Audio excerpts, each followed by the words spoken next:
Boxing ring में घुटनों के बल बैठी और फूट फूट कर रो रही ये इटली की चैंपियन बॉक्सर एंजेला कैरोनी है। पेरिस ओलंपिक में उनके साथ जो कुछ हुआ उसे जानकर पूरा विश्व आश्चर्यचकित हो उठा।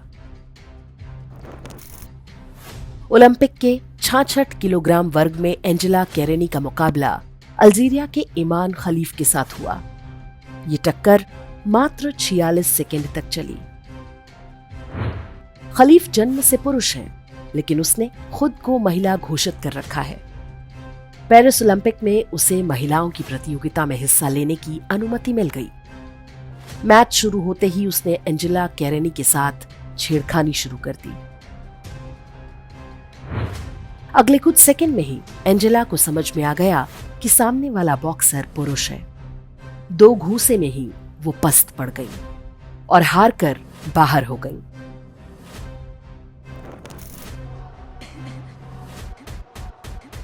एंजेला ने बाद में रोते हुए कहा, मेरे साथ अन्याय हुआ है।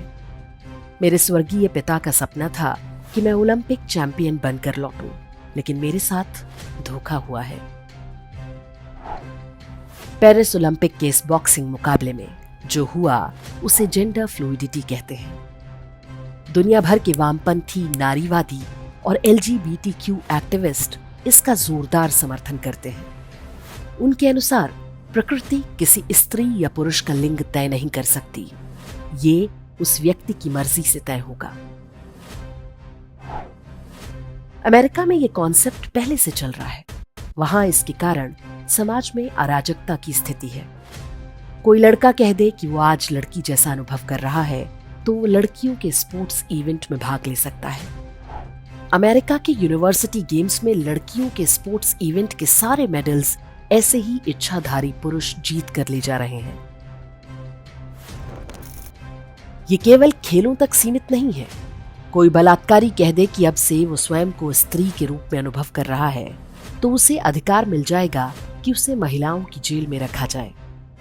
अमेरिका के विस्कॉन्सिन प्रांत में एक स्कूल में पढ़ने वाले लड़के ने घोषित कर दिया कि वो लड़की है। कानून के अनुसार उसे गर्ल्स हॉस्टल में रहने की छूट मिल गई। वहां पर वो लड़कियों के वॉशरूम में जाकर उनकी फोटो और वीडियो बनाते पकड़ा गया। चूंकि आरोपी ने स्वयं को लड़की घोषित कर रखा है, इसलिए उस पर वो धाराएं नहीं लग सकती जो किसी पुरुष अपराधी पर लगती। यदि आप सोच रहे हैं कि ऐसा भारत में नहीं हो सकता तो आप गलत हैं। अधिक पुरानी बात नहीं है। 19 अप्रैल 2023 को सर्वोच्च न्यायालय के मुख्य न्यायाधीश जस्टिस चंद्रचूड़ की ये टिप्पणी देखिए। उनका कहना था कि there is no absolute concept of biological male and biological female. Genitals don't define gender. अर्थात शारीरिक रूप से पुरुष या शारीरिक रूप से स्त्री कोई पूर्ण अवधारणा नहीं है। जननांग किसी व्यक्ति के लिंग को परिभाषित नहीं करते। समलैंगिक विवाह या सेम सेक्स मैरिज के बारे में याचिका पर सुनवाई के दौरान जस्टिस चंद्रचूड़ ने ये टिप्पणी की थी। तब केंद्र सरकार के वकील ने कोर्ट में ही इस टिप्पणी का ये कहते हुए कड़ा विरोध किया था कि ये पूरी तरह से अवैज्ञानिक और भारत के संविधान के विरुद्ध है। तब ये विषय रफा दफा हो गया, लेकिन खतरा टला नहीं है। हमें नहीं भूलना चाहिए कि ये मूर्खतापूर्ण विचार आ कहां से रहा है। ऐसे अधिकांश विचार हार्वर्ड जैसे अमेरिकी विश्वविद्यालय में पैदा होते हैं। जस्टिस चंद्रचूड़ ने भी वहीं से शिक्षा प्राप्त की है।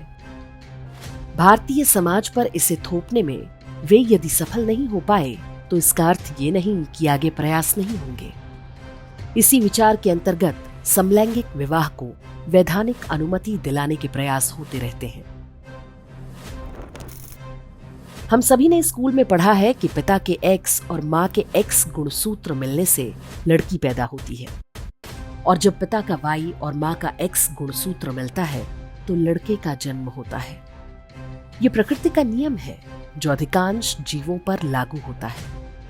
लेकिन वामपंथियों को विज्ञान से क्या लेना देना। जेंडर फ्लूइडिटी की ही तरह वे जेंडर डाइवर्सिटी अर्थात लैंगिक विविधता का विचार भी भारत में चलाने के प्रयास में है। इस बारे में हमारे वीडियो का लिंक आप YouTube के डिस्क्रिप्शन में देख सकते हैं। जब चाहे स्त्री, जब चाहे पुरुष या कुछ और बन जाने की ये मायावी व्यवस्था समाज में किस तरह की अराजकता पैदा करेगी, आप सहज अनुमान लगा सकते हैं। वास्तव में ये महिलाओं के अधिकारों पर सोचा समझा हमला है। पश्चिमी, ईसाई और इस्लामी देशों में सैकड़ों वर्षों के संघर्ष के बाद महिलाओं ने जो थोड़े बहुत अधिकार प्राप्त किए हैं, वामपंथ उसे चट कर जाना चाहते हैं। पेरिस ओलंपिक का ये विचित्र बॉक्सिंग मुकाबला अपवाद नहीं था।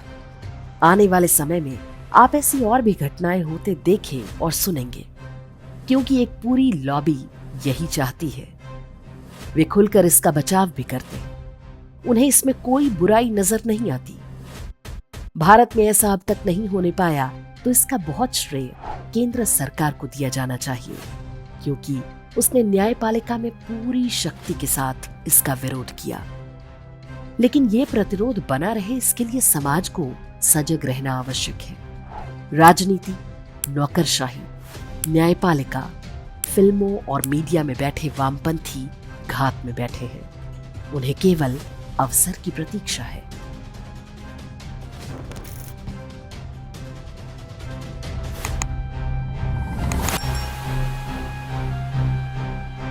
इंडेक्स ऑनलाइन के वीडियो समाज को समर्पित हैं। आप इनको डाउनलोड करके जैसे चाहे वैसे प्रयोग कर सकते हैं। चाहे तो आप हमारे टेलीग्राम चैनल से जुड़ सकते हैं।